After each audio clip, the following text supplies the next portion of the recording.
Good afternoon, everyone. My name is Karla Ochoa, and I want to make you a question.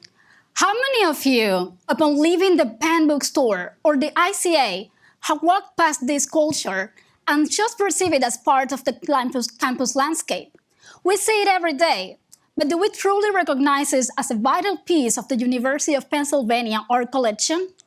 Our campus is, in fact, an outdoor gallery, an ecosystem of public sculpture that do more than just beautify our daily walk. They hold stories that bridge nations, culture, and political transformation. This leads us to a fundamental question. Why and how did a sculpture by a Cuban artist come to be here at Penn? Furthermore, how do commercial galleries, private collecting practice, and context of production shape the cultural value of such a significant piece? In this presentation, I argue that urban public art does more than just enhance the city aesthetic appeal. These pieces transform our streets into landmarks through which we can trace the history of art circulation. Specifically, I want to highlight how private collectors serve as essential intermediaries between artists, private galleries, and institutions. Agustin Cardenas was born in 1927 in Matanzas, a small town in western Cuba, and was a descendant of enslaved people from Senegal and Congo. Since the very beginning of his career and still working in Havana, Cardenas' work received not more than full acceptance and became part of the second promotion of the Cuban avant-garde. During the 40s and 50s, Havana flourished as a center of art and culture in Latin America. Conversations within academic, artistic circles focused on the intersection of modernity and tradition, and on defining an authentic Cuban cultural identity. In 1956, Cardenas exhibited for the first time in Paris as part of a collective exhibition organized by André Breton at a gallery dedicated to promoting surrealist artists. He shared the opening with his friend, the Cuban poet and painter Fayad Hamid, in May 1956. In the following years, André Breton endorsed the value of Cardenas' work and included him in several exhibitions with top surrealist peers. The presence of a Black Caribbean artist in Paris galleries, and consequently the impact of the work Antillean couple, cannot be understood in isolation from a context of liberation in the Global South, in which international intellectuals sought to identify common elements between modernity and Africanity. Also, thanks to the doors that Wilfred Lamb had already opened, almost in a trending manner in galleries, museums, and in the international circulation of art after the Second World War. It was precisely during this period and embedded with this ecosystem that Agustin Cardenas carved the work in wood Antillean couple in 1957, becoming one of the artist's emblematic works since then, cited by some of the artist's masterpieces and immersed within a Parisian artistic and political ecosystem that questioned the limits of art and featured international voices critical of the Eurocentric system. According to the Penn Archive, the work is part of a donation made by Jeffrey H. Loria, an art dealer and collector, and his wife Sylvia in December of 1997.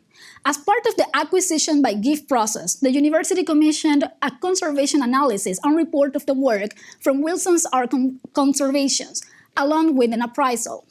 It is possible to confirm that at the time of the donation, the work was in the possession of Empire Bronze Foundry, which not only preserved it, but also cast it in the United States.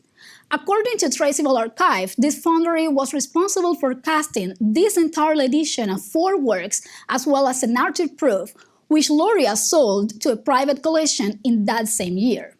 This piece was ultimately brought to auction in Christie's in November 2008. Also, in 1997, the work was displayed by Loria at the Art Show, an annual dealer event in New York, and 3 years later, he sold the 3rd edition to a private collector. This same cast was sold at Christie's for almost $500,000 in 2018. In summary, by tracking Antillean couple through auctions, we can identify Loria as the principal art dealer behind the promotion, sale, and casting of this work in the United States. In this way, his role transcends that of a collector and becomes that of a key agent who manages the distribution and helps secure the work recognition within the United States ecosystem. Galleries operate not merely as commercial venues, but as epistemic nodes for the circulation of art, narrative, and knowledge. Tracing Cardinal's trajectory illuminates the space available for artists from the Caribbean during the 50s and 60s, a moment when discussion of post-colonial identity took place not only in peripheral contexts, but in legitimized centers like Paris and New York. The inclusion of this sculpture at the University of Pennsylvania collection underscores its enduring value. The work's significance accumulates across its successive editions, creating an aura that circulates among all casts regardless of their locations. Sculpture's reproductive nature in limited edition enables this accumulative transference.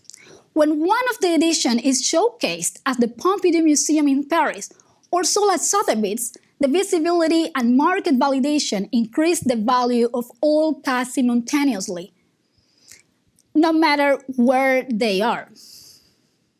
It is possible to trace this network of price and awareness increases through auction records, exhibition, catalogs, and institutional acquisition. It is precisely within this network that the role of private art collectors become relevant. Laureate's collecting practice and the strategic position of this work within the United States were primary factors in its placements in the Philadelphia urban landscape. The interconnection between private and institutional collections resides in the capacity to make public and democratically accessible what once belonged to a private entity and was obtained through commercial channels. Additionally, the university's role as an epistemic agent extends beyond acquisition and showcase. The institution does not simply hold the legacy of an artist recognized by his contemporaries as a pivotal figure in sculptural surrealism. What matters is not possession, but the dialogic framework Penn establishes between the sculpture and its audiences, primarily students, who construct and maintain knowledge through the interaction with the work. The University of Pennsylvania, through the conversations and critical engagement it generates around how we exhibit and discuss art through methodologies outside Western canons, participates in the ongoing project of the centering Eurocentric narrative and affirming the importance of including diasporic voices in the articulation of debates about modernism. This sculpture is not just an ornament, it's a statement of transatlantic circulation, identity, and history. On top of that, it's a story of migration, friendship, and community support. Thank you.